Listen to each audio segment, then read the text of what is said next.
Hello guys, Eyeduka is here. I've just made an update for the builds that I theory crafted some time ago. Both for Crusader, I named them Butcher Tier 2 builds, simply because we still don't have all the items easily accessible. If you look at the price, also these are pretty expensive, like if you actually go and buy them. If you look at some of the previous builds, they're still pretty expensive. However, there is one major difference. Some of these items, specifically we're talking about Vanguard right now, the only way to get this gear is if you're extremely lucky or you're willing to spend a lot of real money. First of all, you can only get them from pouches with extremely low drop rate. That's why they're super expensive. And also as open world dungeon drops, however, the rate is still pretty low. Personally, this amount of lucent is absurd if you want to actually enjoy the game. Let's just check. If you need about 60,000 lucent, you can come around here and see. For about 100 euro, you get 6,000 lucent.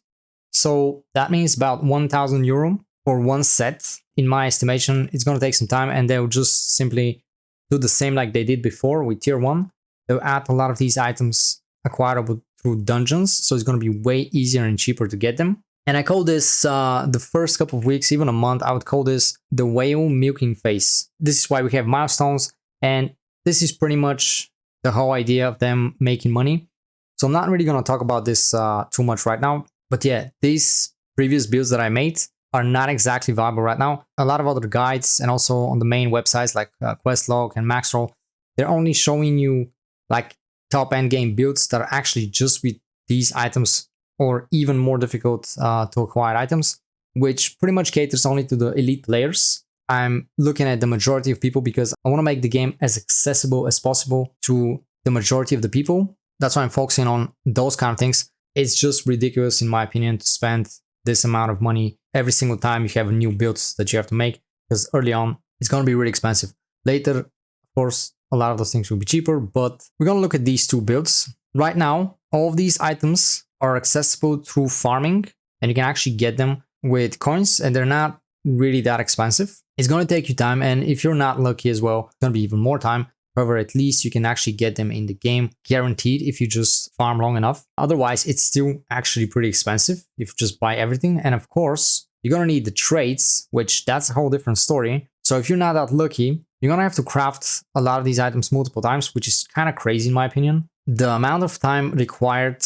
for the gear was pretty much just to actually get the gear. I made a previous video where I was talking about that you're probably gonna need like 7 months or something. And that was just accounting the items themselves, right? Now, if you don't have drops and you want to unlock the traits, you're either gonna use a lot of unlock stones, which at some point you're just gonna run out of them because it's double the cost. Drops are extremely low. I haven't really got anything really valuable, so that's kind of crazy. And yeah, the prices, even for the extracts, is quite a lot. So if you look at dungeons, so the 3-star dungeons, here's what we got right now. Those are the actual drops. They don't include any of the weapons. There were supposed to be some weapons that are coming from these bosses, so we don't have them. We do have some of these other items as well. But again, the drop rate is very low. Most of the time you'll be getting tier 1 epics. The other way you can get some of these items is also Secret Dungeon, which is the solo dungeon. Here you have some of the weapons that you may need for some of the builds. These drop rates are also pretty low. Like realistically, even if you do tier 4, which is actually 4.9 thousand combat power, that's a lot, and it's gonna be really difficult at this point. But if you go lower, like lower tier, let's say 2 or 3, the drop rate is even worse. You have about 5% chance to get any of these, but yeah, most of the time you'll get this chest. With that being said, you can also check the auction house. Some of the items that I'm gonna cover are not crazy expensive, but still you're gonna have to grind lucent to get them. So basically you're gonna have to combine all the efforts to obtain the gear.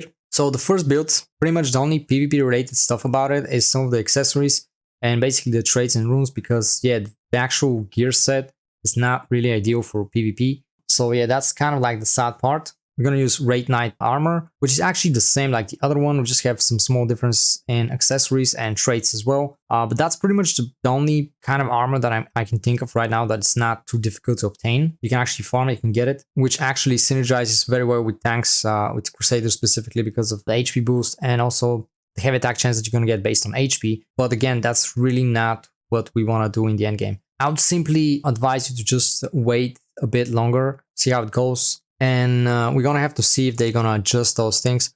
At least the milestones should be all done and then maybe they will think about changing the acquisition rate and acquisition source of some of these items. And pretty much they'll probably change those things soon enough, because the game is already doing pretty bad. If you think about it, just on release, yeah, they had some boost of players, and then all of a sudden, very quickly, they start losing player base once again. It's weird to say, but yeah, that's already kind of pretty bad, considering that if they don't have free players, I believe the whales are also going to leave, but that's a different topic anyway. I realize some people are taking my words out of context sometimes. They kind of like feel like I'm saying that you should get all your gear in the first couple of weeks. No, I never really said that. Going from one end of the spectrum to the other is not really what I'm saying. Having to grind half a year or more to obtain the gear that you need for the content that you're playing, because this is tier 2 content, right? The new expansion, you're supposed to get the gear from the new expansion to be even more effective at the new expansion. But if you need half a year or more to obtain those items, this would be very unrealistic, and I don't believe many people would stick around for too long. Some people enjoy the grind, but this is really just a personal mindset. In the greater picture, I don't think that this is gonna be good in the long run. A lot of people just leave. They're already leaving anyway. They're not really excited about it. Personally, I thought more people will actually come during the expansion, but that didn't happen. Just wait a bit longer, save some of your resources, whatever you can, don't overspend. You can probably get the weapons. That's the easiest thing. These 2 weapons specifically, they're actually decent for PvP. And some of the accessories, if you get lucky, or at some point you're going to be able to craft some of these. However, getting the traits, once again, you can get some with unlock stones, but yeah, you're going to need thousands of unlock stones. And yes, we get, let's say right now, we got boost in the amount of materials we get. But if you have to like compare, for example, just for the argument, if you got about 50% extra materials compared to before the expansion, you probably need 100% more materials. So in a way, it's still slower regardless. And if you actually need to spend only unlock stones to get those traits, that's going to take you ages. So yeah, just don't spend. Listen, it's crazy right now. Also, another thing, I'm saying all that because they already did the same thing before. When I started playing the game, it was 1 month after the release, and just about 1 month later, so roughly about 2 months after release, they added a lot of field boss drops to the dungeons, to 2-star dungeons when they were released. And all of a sudden, a lot of people were able to actually make proper builds, which I believe is going to be the same case right now. But of course, they're already in this kind of like steady decline. Repeating those kind of moves from them, it's only going to hurt them even more. Most people had initial hype when the game was released, but now it's all kind of drying out. And in the end, it could turn out to be a very niche game for a very specific small group of people, but this really never works out too well in the long run. It's a little bit related to their business model and stuff like that. Anyway, let's get back to the build actually. These are pretty much the same weapons that we use. Like I said, we're gonna use a great armor set right now. Grieving Vengeance Cloak. This is pretty much to be more, a bit more tankier. However, you could change if you want to Cloak of Victorious Destiny for a bit more hit chance and HP if you want, if you feel like this is what you want to do. This set synergizes a lot with HP. Now, you don't need that much HP, but it's always good to have a bit more. The reason I put tier 1 necklace right here is because technically right now the only tier 2 necklace that you can get is prioritizing evasion. I think it's the Dead Neo Gorget, which is not really ideal for tanks anyway. That's why I put on the alt PvP necklace. But of course, you can play around with that, and over time, we're going to get the proper necklaces from here. You do have Nebula Island as well, but we talked about that before. It's going to be really difficult to get any of these items anyway. So you should try to get some actual build before that actually makes sense, and it's going to work soon enough. Looking at the other build, that's the PvE version of the build. Pretty much similar items. We changed some of the accessories, and mostly we just changed a lot of the traits. I'm going to drop a link in the description so you'll be able to look closely into the stat points and everything. So the major difference here are the weapons actually. You see, those weapons are not really that good for PvP. However, it turns out they're actually pretty good for PvE because they changed them. And now they actually give you bonus damage to, I would assume species would refer to every single NPC mob that you can kill in PvE. So that's actually pretty good. Also, another option, they changed another item here. If you look at Grey Eye, which actually right now it doesn't exist in the game yet. So that's one of those items. They changed the passive, and now it's actually removing the health regeneration from Da Vinci's Courage it's instead increasing your base damage by 16% and a little bit of extra duration, which is actually a very good DPS boost. And at the same time, you actually get HP, cooldown, speed, and strength, which is, both of these options are good enough. It really depends on your playstyle. I'll probably choose the Cyclone Warblade because in most cases, you're going to have a lot of packs in PvE. You want to kill as many enemies as possible. You may actually get a little bit confused with some of the items because from the last time when I made the theory crafting video, a lot of the items actually had different names. Not all of them, but a lot of them actually had different names. You can check right here. That's the gear sources from Maxroll. They're all updated. Before that, we didn't actually have detailed information about these things. Now you actually can see the sources where you can actually specifically get those items. And the ones that actually don't have anything here, they simply don't exist in the game yet, at least in the global version. So there is no information on when and if we're gonna get these items. So go around building these items yet. We don't know if we ever gonna get them anyway, but probably I'd say we're gonna get them.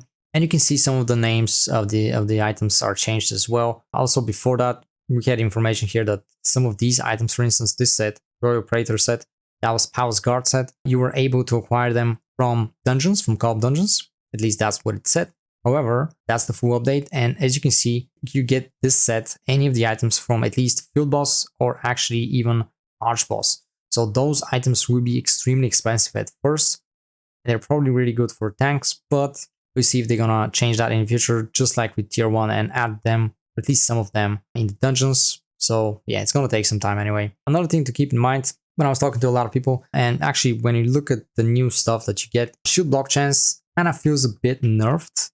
Not the shield block chance itself, but the stat that counters it. There's a lot of ways to increase your shield block penetration chance, which means that passively your block rate is gonna get close to 0 anyway, or at least very low, that is not that much of a big deal. However, if you wanna actually try shield block chance, then definitely you're gonna need the Royal Praetor armor set because of the shield block chance, or at least 2 pieces of it. In my opinion, still the best set would be Vanguard, but yeah, right now it's extremely difficult to get those items. And down below you can look at the other source, but as you can see, a lot of those are still empty and you can't really get those things from anywhere right now. We got updates on the accessories as well. A lot of the names are changed. You should just look around and double check which of the items you need. Again, you don't have a lot of access to many of those items. And as you can see, some of the actual facts of the item stats and stuff like that were actually changed as well. So that's with the gear. Jumping to masteries,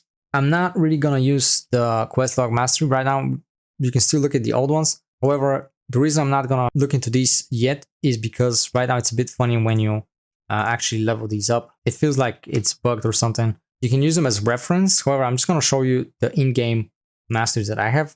So those are the masters I have for Crusader. You can check them here. You can pause and just look around. That's the tank build right here. I'm getting a lot of the defensive stuff just to make the team and myself a bit tankier. I would get this one almost always because it's really decent DPS boost like all the time. For Greatsword, I also get some of these defensive stuff, but you're gonna lose a lot of DPS potential, by the way. Keep that in mind. I would definitely want to get rid of this. Right now it's a little bit tricky because of the way how we change some of these masteries. You can't really disable stuff, and I don't really want that, so try to avoid this, play around it. Maybe if you have a bit more points, you can actually activate some of the other things, but yeah, I don't really want to have this on, but at the moment it's a bit tricky to disable this without sacrificing some of the other things.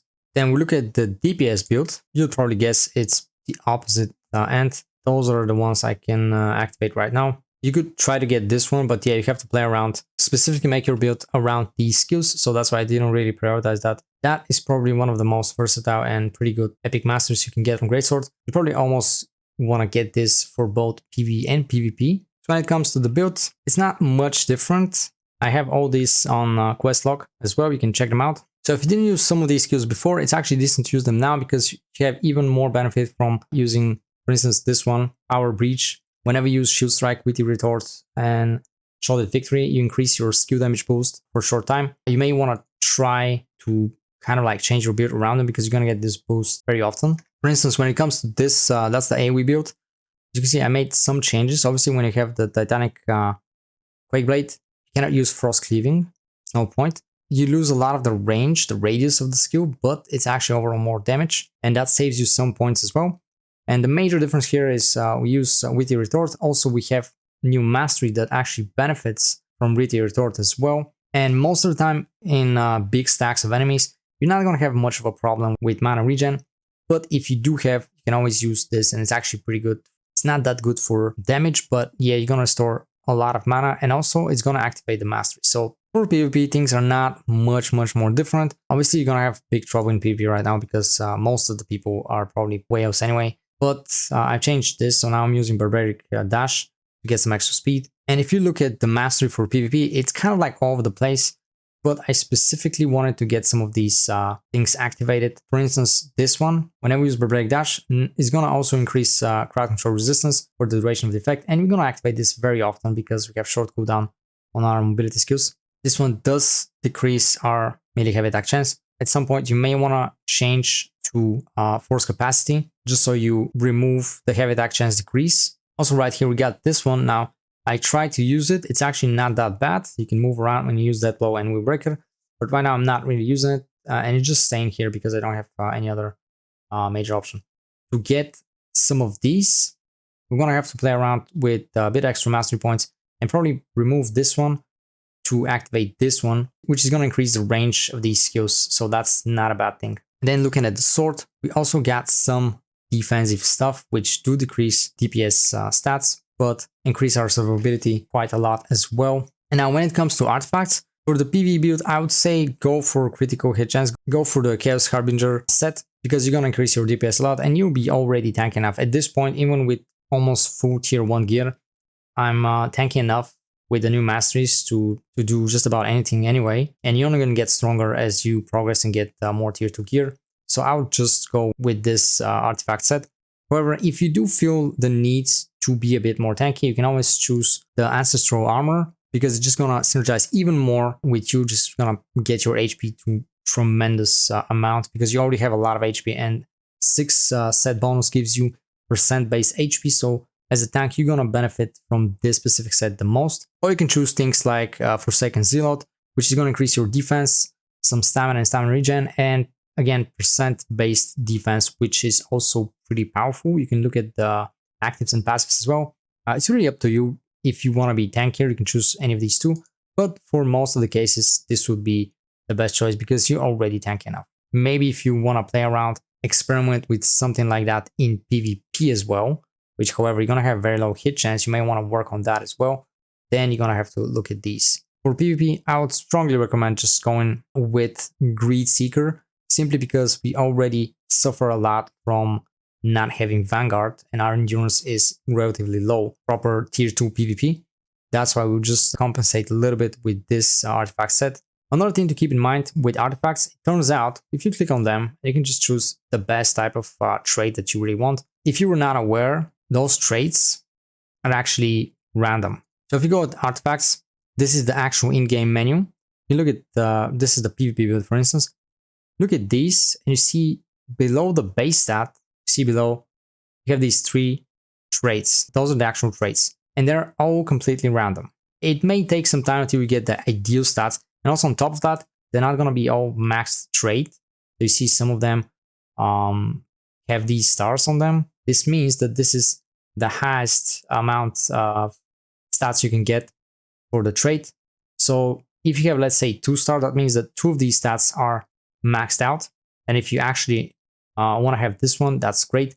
But if you look at this one, for instance, it doesn't have any star. That means that any of these stats can go higher. That's all based on RNG. So it may take some time until you can actually get the best combination, but at least no more priorities, get the synergies, right? Get the full set so you can obtain all the bonus effects, depending on what you need, of course. And I don't really have the things that I really need right now, so I just put the best thing I have for each of the different setups. As you can see, this is the critical chance, but I just don't have 6 pieces. And then the tank build, I'm just mixing stuff up. So yeah, this is going to take some time, but it's just like runes pretty much. You just grind it over and it's going to happen at some point. And a small note, just to be aware, at some point, I'm going to be doing guild bosses, which is going to be the best chance for you to actually obtain field boss items. So definitely I would recommend, if you have the chance to get your hands on at least field boss weapons, which is a bit easier than arch boss anyway, just go for it. It may not be the best, like for instance, Dagon turned out to be not as good as I thought it would be. And the price is actually pretty low. You can probably get it right now. People just don't want to play with this.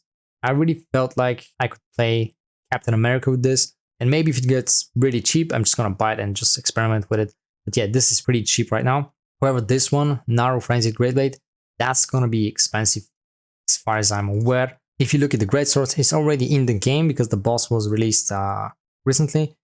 And as you can see, that's going to be the next Adentus Greatsword. It's already 18,000. Of course, it's going to go lower and lower, but I would assume this is going to maintain this kind of price for a while. So with that being said, guys, hopefully I didn't miss anything important right now. But yeah, if I'm wrong about something, just feel free to correct me or, you know, just drop a comment below. I'm always open-minded. I'm discussing those things. I don't know everything about the game. I'm just sharing my opinion and just analyze the current situation. But yeah, I could be wrong about some things. Hopefully I am wrong about some things and the game gets a bit better in the future. But yeah, this is the current situation. At the same time, this is pretty bad, but at least don't get intimidated too much because yeah, it's gonna change, it's gonna drop down, and some of these things will be much cheaper. And also, I believe once again the drop rates are gonna change and the acquisition type is gonna change as well. They'll add some of these items to other stores. This is what I believe. The reason I believe that is because in the current state and how they lose people all the time, the expansion was on for just about a week or maybe 2 weeks, not even 2 weeks. But as soon as we get past 1 month and then on the second month, we're going to start seeing some different numbers all going negative once again. And getting this amount of extra people right now is really not that great considering the amount of people they lost. So this is one of my major points when I'm saying that they will change some things and make them more accessible to the majority of people. Right now, not only the developers and the game itself is mostly prioritizing top tier elite players for just spending a lot of money for the game, but also a lot of the sources, a lot of the builds on, let's say, Maxroll. You don't have any other build right now. This is the one build. And you can see they obviously put on the best type of items. That's really just going to be available for pay to win players. So just to keep that in mind, it's going to be extremely difficult to obtain those items, or it's going to take a lot of time. So I'm just trying to make it as accessible as possible to the majority of the players. It's a little bit comic when I put it this way, but yeah, they are butchered, honestly. I'll just wait a bit longer before I get into something. Of course, at some point later on, you could have a second set. So Raid Night is, generally speaking, I feel it's kind of cool anyway. So even if you're not going to be the main set later, you can just have it synced. So no, it's not a big loss. And here I have the comparison between the two builds. Obviously, you have some major differences and you have some small differences in the damage. Obviously, the critical hit and heavy attacks are way higher on the PV set. However, the PvP one has higher block chance and shield block penetration. Then later on, you have the hit chance. Obviously, the PvP one would have higher hit chance. You need that. Then the defensive stuff, you have a bit higher defense on this set as well. Also much higher endurance, heavy attack evasions, all those kind of things. Then look at the HP. It's actually very similar for both of them. Then looking at these stats, Q damage boost, the major difference here would be the Borg invulnerability because of the actual item gives you skill damage boost. That's the major difference right here. Resistance wise, of course, the PvP set has just higher resistance, but you do benefit from stun and collision resistance in PvE as well. Keep that in mind. The crowd control chances are also higher, actually quite considerably higher compared to the PvP set, but you don't really need those too much. And that's about it. You can look at these builds. I'm going to drop the link below. You can experiment as well. If you got some suggestion for the build, just go ahead and drop a comment below. I also made some preview of the build so far, so you can check out what you're capable of doing right now with only these items. You can see we really don't have much. It's just the Titanic Quake Blade. I didn't manage to get the second weapon yet. As soon as I make a bit more progress on the build, I'll update it and actually show a proper preview of the build at some point, but that's going to take some time.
this forest.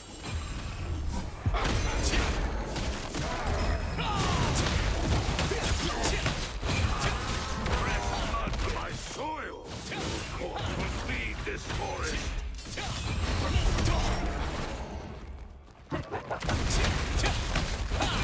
Nowhere to hide.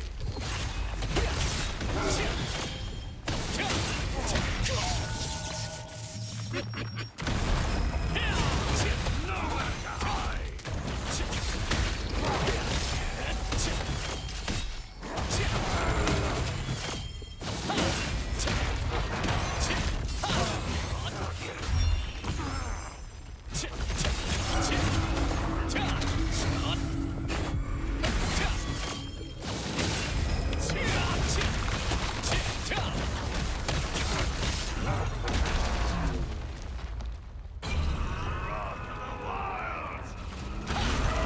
Return to the earth, into the soil to feed my tree.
writhe in the agony of pain.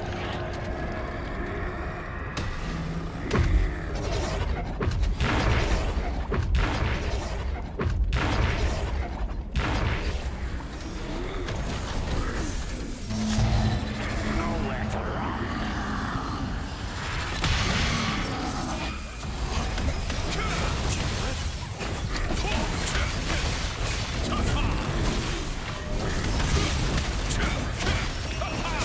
Fear thy might.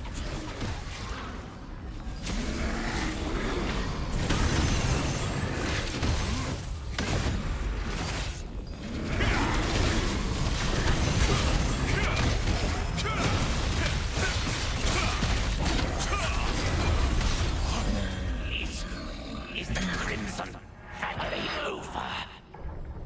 Thank you guys for watching. If you enjoyed the video, drop a like and subscribe, and I'll continue to make more informative videos about Throne and Liberty.